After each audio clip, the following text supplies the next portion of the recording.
Welcome aboard Rocket Ship, the platform with the most relevant content for competitive examinations. Continuing with our series on answer writing for general studies papers of civil service main examination, we take up a question that you might come across in GS paper 2. Here goes the question. Despite the largely free and fair nature of elections in India, a few questions keep lingering on.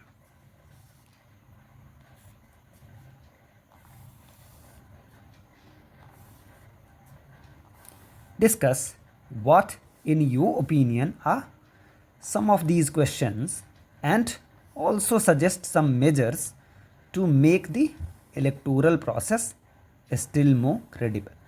Now, the beauty of these kinds of questions is that they do not have any particular, you could say, right way of answering. That is, you can have your own interpretation in your answer script.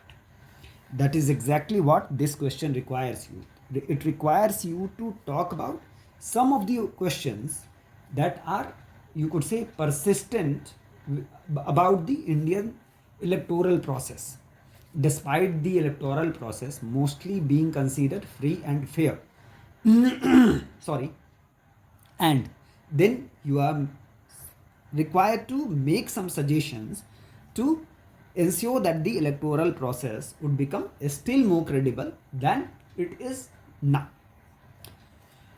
What we are doing here, we are actually talking about something that was in news recently, that is like mostly a current affairs, that would establish that the electoral process in India is mostly considered free and fair by the voters and by, in fact, the outside observers as well.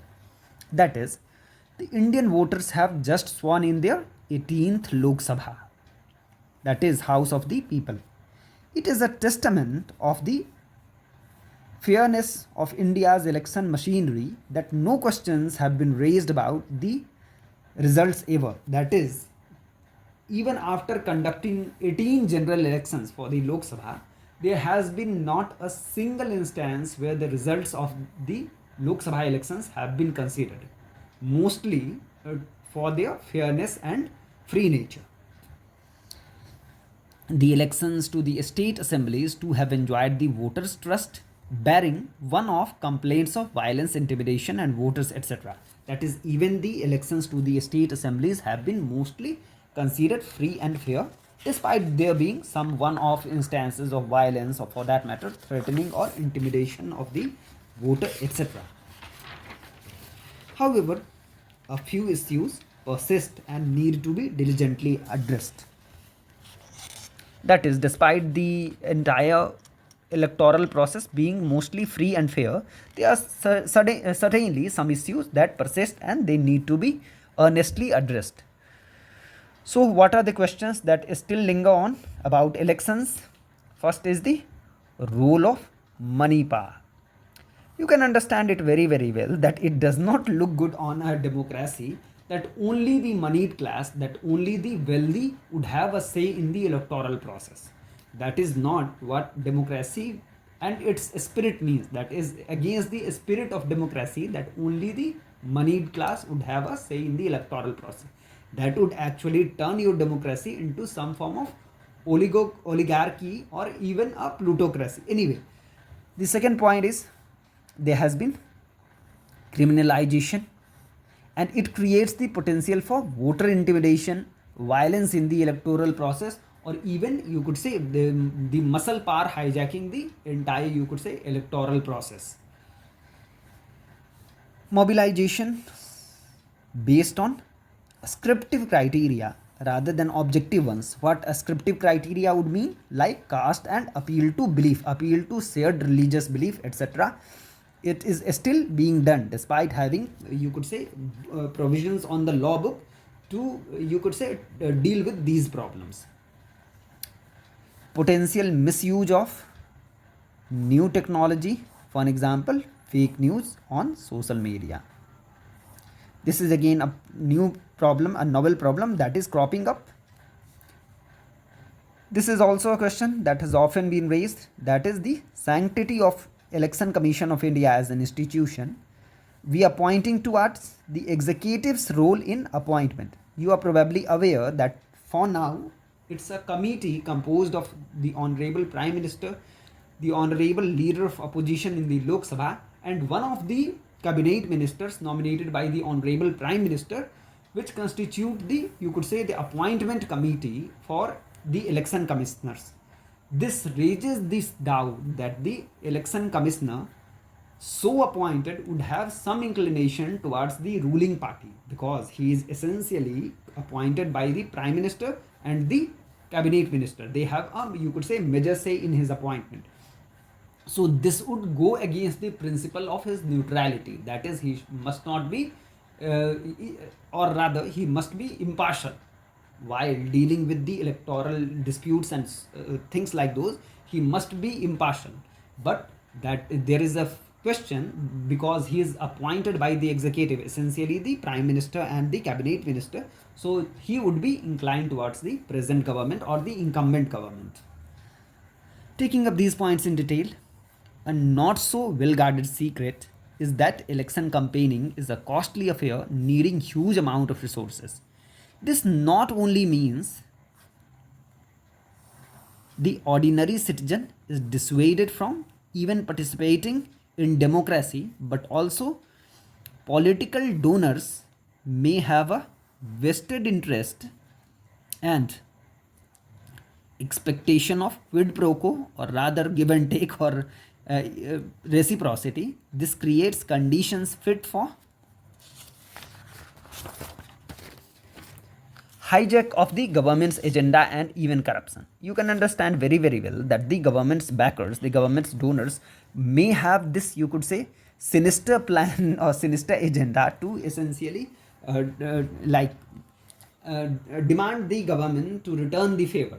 If the government, if the party they are supporting is voted to power, they might demand it to return the favor, and that might lead to various sorts of problems, one of which is the hijack of the entire agenda of the government by the vested interests, essentially the moneyed donors, the wealthy donors, or even some forms of corruption. This is a very very important data point. That is why we have highlighted it. That is, almost a third, that is essentially 31% of the newly elected members of the Lok Sabha face serious criminal cases. That is, if they are convicted under these cases, they might face imprisonment of more than 5 years. Criminalization creates apprehension of violence and interference of voters' free will. That is, the voters might be threatened, intimidated, etc. by the criminal elements, by the criminal, you could say, candidate and his supporters. Caste and creed based mobilization of voters is a rampant practice. It is a perennial problem in India. This means voters lose sight of pertinent issues like development works and overall plank of their representative. Rather than working for his program and agenda, they vote for him. Rather than voting for his program and agenda, they vote for a particular candidate just because he is from their own caste and even sometimes their particular religion. The outgoing Chief Election Commissioner, Sri Rajiv Kumar, was compelled to call fake news a form of pollution. He was so annoyed that he called fake news a form of information pollution. Fake news, magnified or multiplied in effect by modern communication and social media, can spread hateful rhetoric and embitter an otherwise civil political debate. Again, try to appreciate this, that in a democracy, the debate, or like whether it's during the time of election or even otherwise, should be civilized and, you could say, non-violent one even. But these things, fake news, etc., create conditions where the entire, you could say, political environment, the political climate is vitiated, the entire political climate is poisoned, and this may lead to various forms of problems, including some forms of major, you could say, violent events.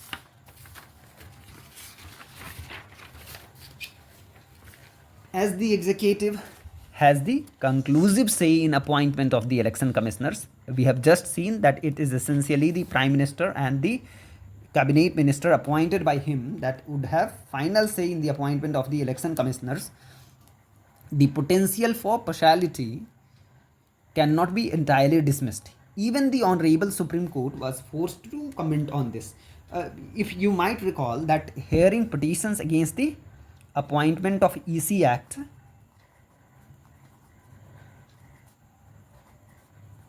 appointment of Election Commissioners Act of 2023, the Honorable Supreme Court had raised this apprehension because that as the appointments are mostly done by the executive, there is chance that the person so appointed won't be entirely politically neutral. He won't be impartial. Now, talking about the remedies, these issues need to be honestly answered to reinforce the voters' trust in electoral democracy. The suggestions we are making here to strengthen sanctity of ECI, the appointment committee should be expanded. The appointment can be on the basis of consensus. That is, say the appointment committee is expanded to include 5 members, and there should be provision that if more than one member disagrees, the appointment won't go through. We would repeat it. Suppose in the appointment committee is expanded to include 5 members rather than the 3 as it is now, and there should be this provision that if more than one member disagrees, the appointment won't go through. In that case, the candidate appointed as an election commissioner would have, you could say, consensus. He would be a consensus candidate. He won't be, you could say, inclined towards either the government or towards the opposition. Without curtailing their liberties, the social media and mass media platforms should be encouraged to be vigilant regarding fake news. This can be done through various things, for example, content moderation, etc. However, the final conclusion we are making here, that in final analysis, it is only the enlightened citizenry, that is voters who are well aware, that is a bulwark against caste and creed politics, criminalization, or for that matter, vested interests, that is the use of money power in electioneering and after in politics per se. So the point is, only an aware citizenry that can actually deal with these sort of problems. An aware citizen would ask whether he should vote for a candidate only because he comes from his caste or creed, rather than going for his, you could say, track record, or for his, or for that matter, his agenda. He would similarly be more wary of voting for the criminal politician. And moreover, he would always be on guard that the moneyed class, that the wealthy, do not hijack the government, or for that matter, even the electoral process. So essentially what we are talking of, that we should try to create awareness among the citizens, among the voters, about these issues. That was all for today. We would reassemble for the next lecture in a few days. As usual, we wish you all the best. Thank you.